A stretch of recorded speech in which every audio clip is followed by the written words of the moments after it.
오늘 우리가 읽게 될 말씀은 출애굽기 22장부터 24절까지의 말씀입니다. 오늘의 말씀은 하나님의 백성이 이 땅 가운데서 어떻게 살아야 할지를 하나님의 법을 다루기 시작한 어제 말씀과 이어지고 있습니다. 하나님께서는 정말 작고 아무것도 제대로 정비되지 못한, 정말 정착할 땅도 없는 그런 이스라엘 백성을 어떻게 세상 가운데 하나님의 소유로, 제사장의 나라로, 거룩한 백성으로 세워 가실지를 구체적으로 말씀하고 계십니다. 정말 놀라운 것은 이 말씀을 받았을 때에 이스라엘의 현실은 광야에서 그냥 떠돌아다니는 한낱 유랑자에 불과한 백성이었다는 것입니다. 나라도 없습니다. 왕도 없습니다. 그럼에도 불구하고 하나님의 백성과 하나님의 나라는 많은 소유나 강한 군사력이 아닌, 넓은 땅으로 이루어지는 것이 아닌 높은 가치관으로 세워진다는 것을 말씀합니다. 바로 이 높은 가치관은 어디서부터 나오는 것입니까? 바로 높고 높고 계신, 가장 높은 곳에 계신 하나님의 말씀이 이 백성들에게 임함으로써 나타난다는 것입니다. 그것은 하나님은 이미 하나님의 백성들을 한 차원 높은, 그보다 더 높은 사회적 규범과 그리고 가치관을 통해서 세상의 어떤 것보다 더 높은 곳으로 하나님의 백성들의 살아갈 나라를 세워나간다는 것입니다. 그곳에 중요한 것이 무엇입니까? 바로 공의와 사랑입니다. 그것을 현실화하고 있다는 것이죠. 오늘 우리 읽을 본문의 말씀인 2장을 보게 되면 소나 양을 절도하게 되었을 때에 소는 5배, 양은 4배로 갚는다고 이야기합니다. 왜 똑같은 비율이 아니라 소는 5배 그리고 양은 4배로 갚으라고 했을까요? 이렇게 차등을 둔 이유는 소가 당시에 광야에서 움직일 때의 유일한 운송 수단으로 양보다 더 절박한 가치를 가지고 있는 것이었기 때문입니다. 그리고 더불어서 2절과 3절에 보시면 도둑질은 잘못된 것이고 당연히 주인이 자신의 것을 지키기 위해서 무력을 사용할 수 있음에도 불구하고 해가 돋은 후에는 도둑질을 하는 그 사람을 죽이지 않을 것을 말씀하시면서 고의적인 살인으로 인한 2차적인 피해를 줄이고 아주 균형 잡힌 법을 세워나감을 우리는 볼 수 있습니다. 뿐만 아니라 이후에 곡식의 피해와 보관사고에 관련된 법을 세움으로써 아직 하나님의 약속의 땅에 가지도 않았는데 이들이 광야에서 지금 떠돌아다니는 인생임에도 불구하고 이러한 법을 세우신 것은 하나님께서 하나님의 백성들을 자신이 약속한 바를 반드시 하나님께서 직접 이루시겠다라는 간접적인 약속의 보장을 명시하고 있는 것입니다. 16절부터 공동체를 세우기 위해서 반드시 지켜야 하는 도덕적 규범을 말씀하고 있습니다. 그 뿌리는 우리가 어제 읽은 십계명에서 보는 것 같이 책임을 다하는 사랑입니다. 책임을 다하는 사랑. 사람과의 관계에서 책임을 다하고 하나님과의 관계에서도 역시 책임감을 다할 것을 말씀합니다. 여기서 주목해야 되는 것은 이방인 나그네와 고아나 과부를 해롭게 하지 말라는 것입니다. 하나님은요, 세상의 양육강식의 사회가 아닌 하나님 백성들은 사람과 섬김을 약한 자들에게 나눌 것을 말씀하고 있습니다.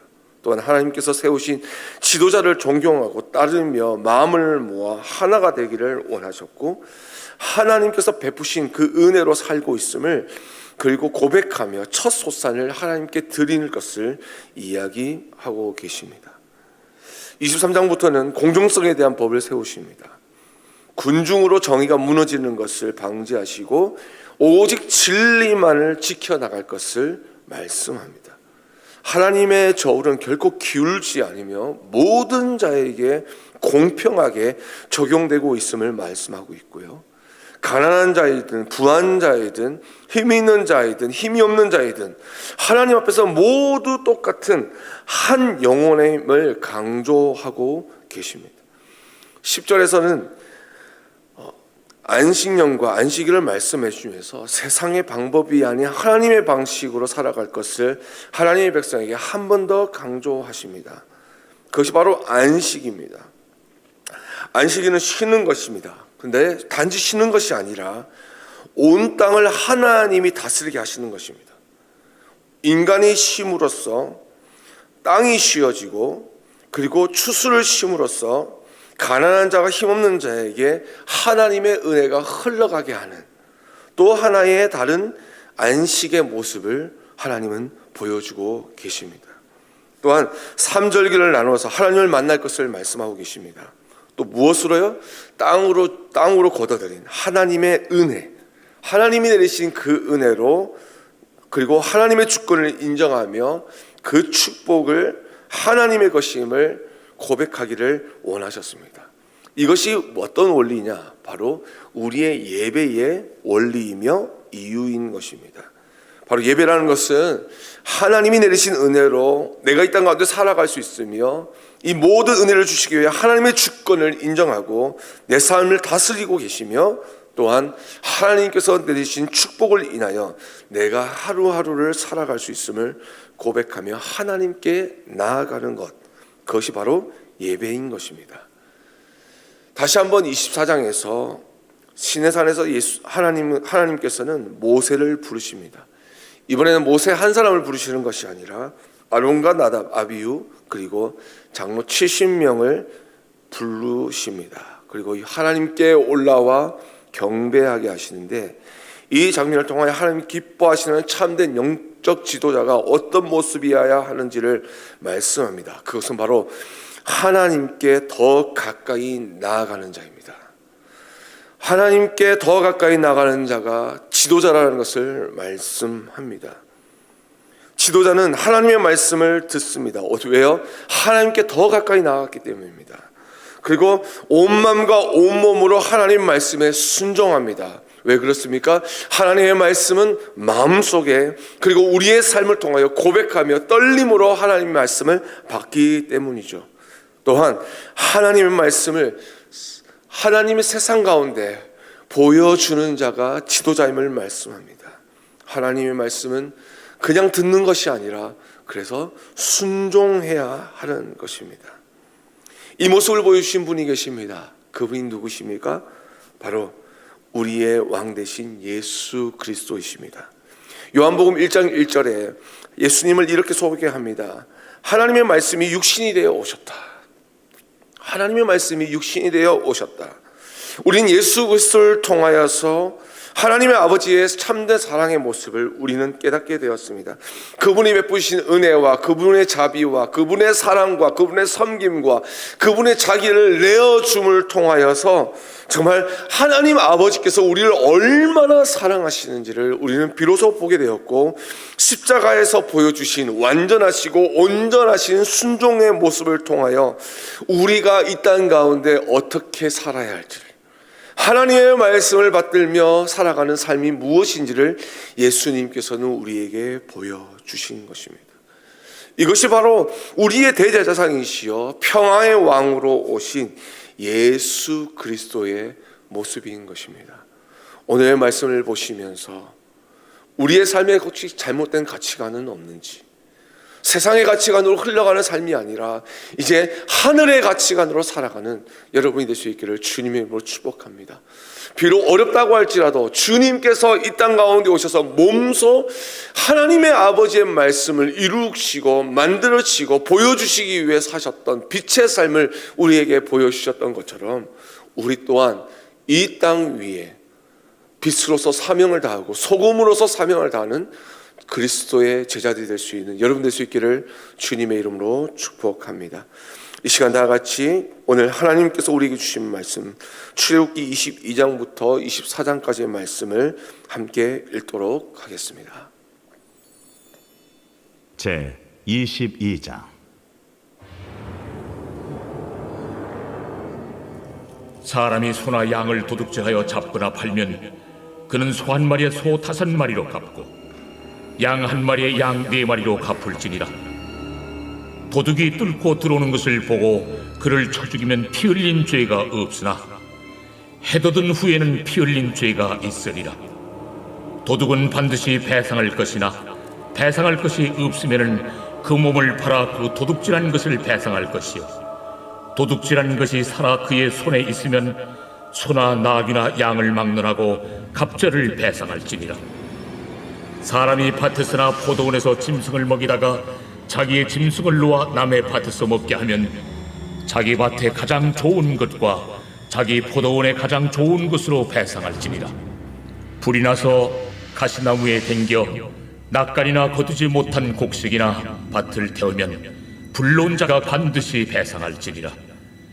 사람이 돈이나 물품을 이웃에게 맡겨 지키게 하였다가 그 이웃집에서 도둑을 맞았는데 그 도둑이 잡히면 갑절을 배상할 것이요, 도둑이 잡히지 아니하면 그 집 주인이 재판장 앞에 가서 자기가 그 이웃의 물품에 손댄 여부의 조사를 받을 것이며, 어떤 이런 물건, 즉 소나 나귀나 양이나 의복이나 또는 다른 이런 물건에 대하여 어떤 사람이 이르기를 이것이 그것이라 하면 양편이 재판장 앞에 나아갈 것이요, 재판장이 죄 있다고 하는 자가 그 상대편에게 갑절을 배상할지니라. 사람이 나귀나 소나 양이나 다른 짐승을 이웃에게 맡겨 지키게 하였다가 죽거나 상하거나 끌려가도 본 사람이 없으면은 두 사람 사이에 맡은 자가 이웃의 것에 손을 대지 아니하였다고 여호와께 맹세할 것이요, 그 임자는 그대로 믿을 것이며 그 사람은 배상하지 아니하려니와, 만일 자기에게서 도둑 맞았으면 그 임자에게 배상할 것이며, 만일 찢겼으면 그것을 가져다가 증언할 것이요, 그 찢긴 것에 대하여 배상하지 아니할지니라. 만일 이웃에게 빌려온 것이 그 임자가 함께 있지 아니할 때에 상하거나 죽으면 반드시 배상하려니와, 그 임자가 그것과 함께 있었으면 배상하지 아니할지니라. 만일 세낸 것이면 세로 족하니라. 사람이 약혼하지 아니한 처녀를 꿰어 동침하였으면 납폐금을 주고 아내로 삼을 것이요, 만일 처녀의 아버지가 딸을 그에게 주기를 거절하면 그는 처녀에게 납폐금으로 돈을 낼지니라. 너는 무당을 살려두지 말라. 짐승과 행함하는 자는 반드시 죽일지니라. 여호와 외에 다른 신에게 제사를 드리는 자는 멸할지니라. 너는 이방 나그네를 압제하지 말며 그들을 학대하지 말라. 너희도 애굽 땅에서 나그네였으니라. 너는 과부나 고아를 해롭게 하지 말라. 내가 만일 그들을 해롭게 함으로 그들이 내게 부르짖으면 내가 반드시 그 부르짖음을 들으리라. 나의 노가 맹렬함으로 내가 칼로 너희를 죽이리니 너희의 아내는 과부가 되고 너희 자녀는 고아가 되리라. 내가 만일 너와 함께한 내 백성 중에서 가난한 자에게 돈을 구워주면 너는 그에게 채권자같이 하지 말며 이자를 받지 말 것이며, 내가 만일 이웃의 옷을 전당 잡거든 해가 지기 전에 그에게 돌려보내라. 그것이 유일한 옷이라. 그것이 그의 알몸을 가릴 옷인즉 그가 무엇을 입고 자겠느냐. 그가 내게 부르짖으면 내가 들으리니 나는 자비로운 자임이니라. 너는 재판장을 모독하지 말며 백성의 지도자를 저주하지 말지니라. 너는 내가 추수한 것과 내가 짜낸 줍을 바치기를 더디하지 말지며, 내 처음 난 아들들을 내게 줄지며, 내 소와 양도 그와 같이 하되 이랫동안 어미와 함께 있게 하다가 여드레 만에 내게 줄지니라. 너희는 내게 거룩한 사람이 될지니 들에서 짐승에게 찢긴 동물의 고기를 먹지 말고 그것을 개에게 던질지니라.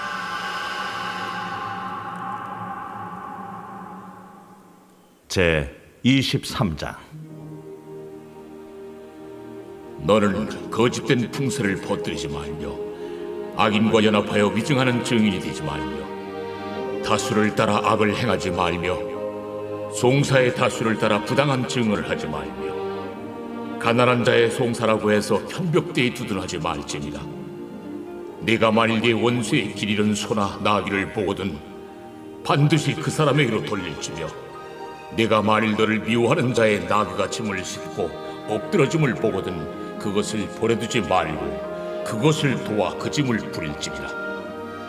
너는 가난한 자의 송사라고 정의를 굽게 하지 말며 거짓 일을 멀리하며 무죄한 자와 의로운 자를 죽이지 말라. 나는 악인을 의롭다 하지 아니하겠노라. 너는 뇌물을 받지 말라. 뇌물은 밝은 자의 눈을 어둡게 하고 의로운 자의 말을 굽게 하느니라. 너는 이방 나그네를 압제하지 말라. 너희가 애굽 땅에서 나그네 되었었은즉 나그네의 사정을 아느니라. 너는 6해 동안은 너희 땅에 파종하여 그 소산을 거두고 7째 해에는 갈지 말고 묵혀두어서 내 백성의 가난한 자들이 먹게 하라. 그 남은 것은 들짐승이 먹으리라. 내 포도원과 감람원도 그리할지니라. 너는 6해 동안에 내 일을 하고 7째 날에는 쉬라. 내 소와 나귀가 쉴 것이며 내 여종의 자식과 나그네가 숨을 돌리리라. 내가 내게 이른 모든 일을 삼가 지키고 다른 신들의 이름은 부르지도 말며 내 입에서 들리게도 하지 말지니라. 너는 매년 3번 내게 절기를 지킬지니라. 너는 무교봉의 절기를 지키라. 내가 내게 명령한 대로 아비롤에 정한 때에 1해 동안 무교봉을 먹을지니 이는 그달에 내가 애굽에서 나왔음이라. 빈손으로 내 앞에 나오지 말지니라. 맥주를 지키라. 이는 내가 수고하여 밭에 뿌린 것의 첫 열매를 거두미니라. 수장절을 지키라.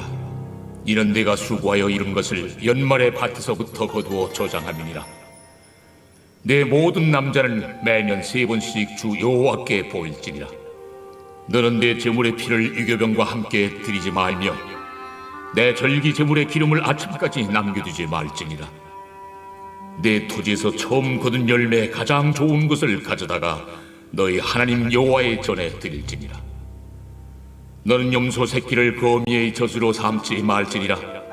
내가 사자를 내 앞서 보내어 길에서 너를 보호하여 너를 내가 예비한 곳에 이르게 하리니 너희는 삼가 그의 목소리를 청종하고 그를 노엽게 하지 말라. 그가 너희의 허물을 용서하지 아니할 것은 내 이름이 그에게 있음이니라. 내가 그의 목소리를 잘 청종하고 내 모든 말대로 행하면 내가 내 원수에게 원수가 되고 내 대적에게 대적이 될지라. 내 사자가 내 앞서 가서 너를 아모리 사람과 헷 사람과 브리스 사람과 가나안 사람과 히위 사람과 여부수 사람에게로 인도하고 나는 그들을 끊으리니 너는 그들의 신을 경배하지 말며 섬기지 말며 그들의 행위를 본받지 말고 그것들을 다 깨뜨리며 그들의 주상을 부수고 내 하나님 여호와를 섬기라. 그리하면 여호와가 너희의 양식과 물의 복을 내리고 너희 중에서 병을 제하리니 내 나라에 낙태하는 자가 없고 임신하지 못한 자가 없을 것이라. 내가 너의 날수를 채우리라. 내가 내 위엄을 내 앞서 보내어 네가 이를 곳의 모든 백성을 물리치고 내 모든 원수들이 내게 등을 돌려 도망하게 할 것이며 내가 왕벌을 내 앞에 보내리니 그 벌이 히위 족속과 가나안 족속과 헷 족속을 내 앞에서 쫓아내리라. 그러나 그 땅이 황폐하게 되므로 들짐승이 번성하여 너희를 해할까 하여 1년 안에는 그들을 내 앞에서 쫓아내지 아니하고 내가 번성하여 그 땅을 기업으로 얻을 때까지 내가 그들을 내 앞에서 조금씩 쫓아내리라. 내가 네 경계를 홍해서부터 블레셋 바다까지 광야에서부터 강까지 정하고 그 땅의 주민을 네 손에 넘기리니 내가 그들을 내 앞에서 쫓아낼지라. 너는 그들과 그들의 신들과 언약하지 말라. 그들이 내 땅에 머무르지 못할 것은 그들이 너를 내게 범죄하게 할까 두려움이라. 네가 그 신들을 섬기면 그것이 너의 올무가 되리라.